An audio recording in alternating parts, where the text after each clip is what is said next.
Hello friends, welcome to Kaushal academy of commerce. Friends, I am Kavita और आज हम करेंगे अकाउंटिंग प्रॉफिट और इकोनॉमिक प्रॉफिट और ये प्योर प्रॉफिट जो है ये क्या होते हैं, इन कॉन्सेप्ट्स को आज हम डिस्कस करेंगे। सबसे पहले अकाउंटिंग प्रॉफिट। अकाउंटिंग प्रॉफिट क्या होता है? जब हम हमारे रिवेन्यू में से सारी कॉस्ट्स माइनस कर दे, सारी नहीं, इसमें हम कॉस्ट सिर्फ एक्सप्लिसिट कॉस्ट या फिर जो बुक कॉस्ट्स हैं उनको माइनस कर दें, तब जो हमारा प्रॉफिट बचता है उसे हम बोलते हैं अकाउंटिंग प्रॉफिट। यानी कि surplus of revenue over and above all paid out costs. जो हमारी पेड आउट कॉस्ट्स हैं, एक्सप्लिसिट कॉस्ट नहीं बोलते हैं, जो पेड आउट कॉस्ट्स होती हैं, यानी कि जिनको हमें किसी और को पे करना होता है, जैसे वेज, रेंट, इंटरेस्ट, ये हम किसी थर्ड पर्सन को पे करते हैं ना। तो इसलिए जो भी सारी पेड आउट कॉस्ट्स हैं उनको हम जब हमारे रिवेन्यू में से माइनस कर देते हैं तब वो बचता है अकाउंटिंग प्रॉफिट। अब ये जो पेड आउट कॉस्ट्स होते हैं इनको हम बुक्स में रिकॉर्ड करते हैं ना, इसीलिए इनको हम बुक कॉस्ट्स बोलते हैं और इसीलिए इसको हम अकाउंटिंग प्रॉफिट बोलते हैं, क्योंकि अकाउंट में इन कॉस्ट्स का रिकॉर्ड होता है। तो जो अकाउंटिंग में जिन कॉस्ट्स का रिकॉर्ड होता है उन कॉस्ट्स को जब हम रिवेन्यू में से माइनस करते हैं तब वो हमारा बचता है अकाउंटिंग प्रॉफिट। तो अकाउंटिंग प्रॉफिट क्या होता है? Total revenue minus explicit cost. ठीक है। अब इकोनॉमिक प्रॉफिट क्या होता है? इकोनॉमिक प्रॉफिट को ही हम प्योर प्रॉफिट भी बोलते हैं। इकोनॉमिक प्रॉफिट क्या होता है? It is the surplus remaining after both explicit and implicit cost. Accounting profit में हम सिर्फ एक्सप्लिसिट कॉस्ट माइनस करते हैं रिवेन्यू में से, लेकिन जब रिवेन्यू में से एक्सप्लिसिट के साथ साथ इम्प्लिसिट कॉस्ट भी माइनस कर दी जाती है तब वो हमारा प्योर प्रॉफिट बचता है, जिसको हम इकोनॉमिक प्रॉफिट भी बोलते हैं। तो it is the difference between total revenue and total cost. ठीक है। टोटल रिवेन्यू और टोटल कॉस्ट का डिफरेंस जो होता है वो हमारा प्योर प्रॉफिट होता है। अगर हमें सिर्फ ये पूछा जाए कि अकाउंटिंग प्रॉफिट क्या होता है, तो वो क्या होता है? Total revenue minus explicit cost. और जब explicit plus implicit both cost जब हम रिवेन्यू में से माइनस करते हैं तब हमारा बचता है प्योर प्रॉफिट। तो इम्प्लिसिट कॉस्ट कौन सी होती है? Is the cost of self owned और सेल्फ एम्प्लॉयड रिसोर्सेज की जो कॉस्ट हैं, यानी कि जब जो ओनर है वो खुद अपने बिजनेस में काम करता है तो उसकी खुद की भी तो लेबर है, उसकी खुद की सैलरी कुछ होगी। अगर वो अपने बिजनेस में काम ना करता तो वो कहीं और काम करता, तब वो कुछ अर्न करता।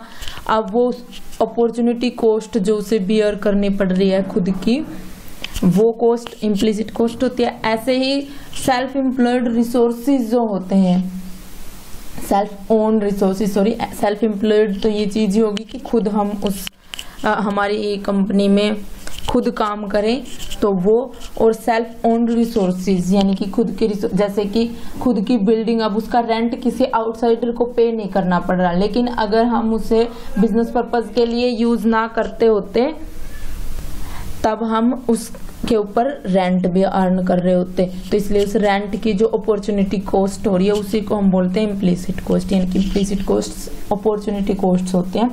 इसको नॉर्मल प्रॉफिट भी बोलते हैं। जो नॉर्मल प्रॉफिट है वो और कुछ नहीं होता, वो इम्प्लिसिट कॉस्ट ही है।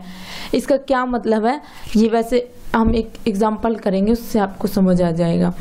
अब देखो, इसमें टोटल रिवेन्यू है जैसे $100, एक्सप्लिसिट कॉस्ट $40 और इम्प्लिसिट कॉस्ट जो है वो $20 है। अब से जब अकाउंटिंग प्रॉफिट निकालना है तो अकाउंटिंग प्रॉफिट क्या होता है? TR minus explicit cost only. तो $60 हमारा आ गया अकाउंटिंग प्रॉफिट। लेकिन इकोनॉमिक प्रॉफिट क्या होगा? Total revenue minus both explicit and implicit cost, यानी कि टोटल कॉस्ट। तो टोटल कॉस्ट यहाँ पे कितनी हो जाएगी? 40 और 20 60। तो 100 में से 60 माइनस करेंगे तो 40। तो 40 हमारा इकोनॉमिक प्रॉफिट हो गया। लेकिन अब देखो, अगर किसी केस में ये जो हमारा एक्सप्लिसिट कॉस्ट है ये अगर $80 होती, $40 की बजाय $80 होती, तो हमारा जो प्योर प्रॉफिट है वो क्या होता? Total cost minus total revenue minus total cost. तो टोटल रिवेन्यू 100 और टोटल कॉस्ट भी 80 प्लस 20, क्योंकि ये 40 की जगह मान लो 80 होता 40 की जगह, तो 80 और प्लस 20 इम्प्लिसिट कॉस्ट। तो हमारा इकोनॉमिक प्रॉफिट जो है वो 0 आ गया इस सिचुएशन में। तो ऐसे में अकाउंटिंग प्रॉफिट क्या होगा हमारा, अकाउंटिंग में हम ये 20 माइनस नहीं करेंगे तो ये 20 जो है ये प्रॉफिट बच जाएगा। तो ऐसे प्रॉफिट को हम नॉर्मल प्रॉफिट बोलते हैं, जो अकाउंटिंग प्रॉफिट के थ्रू निकला हमारा। तो नॉर्मल प्रॉफिट अब क्या हुआ, नॉर्मल प्रॉफिट किसके इक्वल हुआ, हमारे इम्प्लिसिट कॉस्ट के, यानी कि जो हमारा नॉर्मल प्रॉफिट होता है वो हमारा इम्प्लिसिट कॉस्ट ही होता है।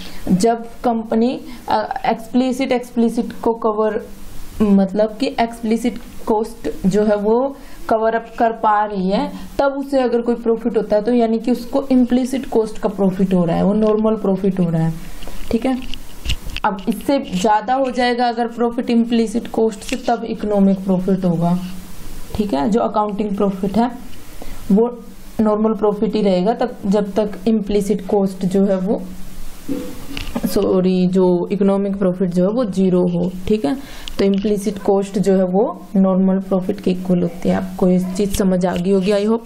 और ये डिफरेंस तो क्लियर हो ही गया होगा कि इकोनॉमिक प्रॉफिट और अकाउंटिंग प्रॉफिट जो है वो क्या होते हैं। अकाउंटिंग प्रॉफिट जिसमें सिर्फ एक्सप्लिसिट कॉस्ट को माइनस किया जाए रेवेन्यू में से, तब जो प्रॉफिट बचता है वो अकाउंटिंग प्रॉफिट, और बोथ एक्सप्लिसिट और इम्प्लिसिट कॉस्ट को जब हम माइनस कर देते हैं प्रॉफिट में से, उसमें रेवेन्यू में से, तब हमारा वो प्योर प्रॉफिट या इकोनॉमिक प्रॉफिट बचता है। ठीक है फ्रेंड्स, आई होप आपको ये वीडियो अच्छी लगी होगी। लगे तो लाइक करना और शेयर करना और हमारे चैनल को सब्सक्राइब करना। Thanks for watching.